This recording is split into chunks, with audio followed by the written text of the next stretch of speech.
বিশ্বে যা কিছু মহান সৃষ্টি চিরকল্যাণকর, অর্ধেক তার করিয়াছে নারী, অর্ধেক তার নর। এই নজরুলের কবিতা। আজকাল সোশ্যাল মিডিয়া, ফেসবুক, ইউটিউব যাই বলুন না কেন, খুললেই দেখতে পারি মহিলাদের নিয়ে বিভিন্ন মিম হচ্ছে, বিভিন্নভাবে পুরুষকেন্দ্রিক আলোচনা হচ্ছে।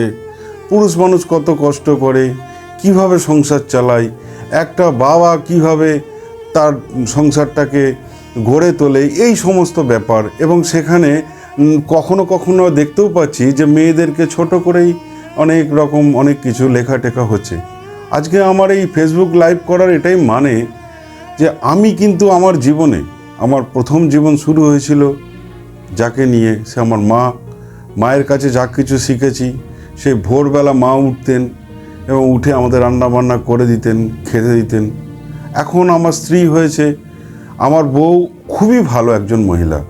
সে সম্পূর্ণ কিছু, অ্যাকচুয়াল আমরা মেয়েদের না, মেয়েরা খুব ছোট ছোট জিনিসে খুশি। এই ধরুন, একটু কোথাও সামান্য একটু সময় দিলেন, একটু আপনি আপনার বউকে নিয়ে বেড়াতে গেলেন, ছোট ছোট গিফট, অন্তত তার একটু জন্মদিনটা একটু মনে করে কিছু না, তাকে একটু উইশ করলেন, একটা ছোট কেকই নিয়ে আসলেন আপনি, বেশি কিছু লাগে না। আমি তো যখন অফিস থেকে আসি তখন পুরো রিফ্রেশমেন্টটা ও আমাকে দেয়। ও আমার সঙ্গে কোনো তখন কথাই বলে না, জানে স্বামী খেটে খুঁটে এসেছে, আমার জন্য এক কাপ গরম চা নিয়ে আসে, কিছুক্ষণ বাদে টিফিন নিয়ে আসে, তারপর জিজ্ঞাসা করে অফিসে কি হলো।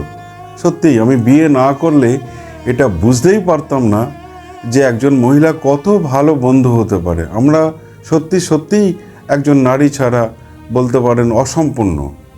তাই প্রত্যেকটি পুরুষ মানুষের উদ্দেশ্যে আমি এটাই বলতে চাই যে আপনারা মহিলাদের নিয়ে মিম করা বন্ধ করুন, কারণ সব মেয়ে সমান নয়। একটু যদি বুঝে চলেন, কিছু না, একটু রেসপেক্ট করেন মেয়েদের, তাহলে অবশ্যই সম্মান পাবেন। আমি প্রত্যেক দিন বাড়ি থেকে আমার লজ্জা করে, আমার বউ আমাকে কোনো কাজই করতে দেয় না, বাজার দোকানটাও পর্যন্ত নিজে করে।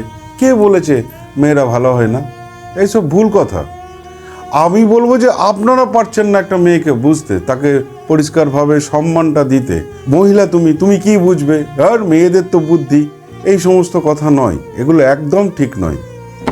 হ্যাঁ হ্যাঁ, আঙ্কেল নেই, ফেসবুক লাইভ চলছে, এত কাজ করে আছে। ছুটছো কেন মোবাইলটা? রাখে বাসনগুলো ধোনি কেন? ভাঙবে নতুন বাসনগুলো মোবাইল। কি আমার বাবা ধোবে? পুরে না মোবাইলটা ভেঙে ফেলে দেবো।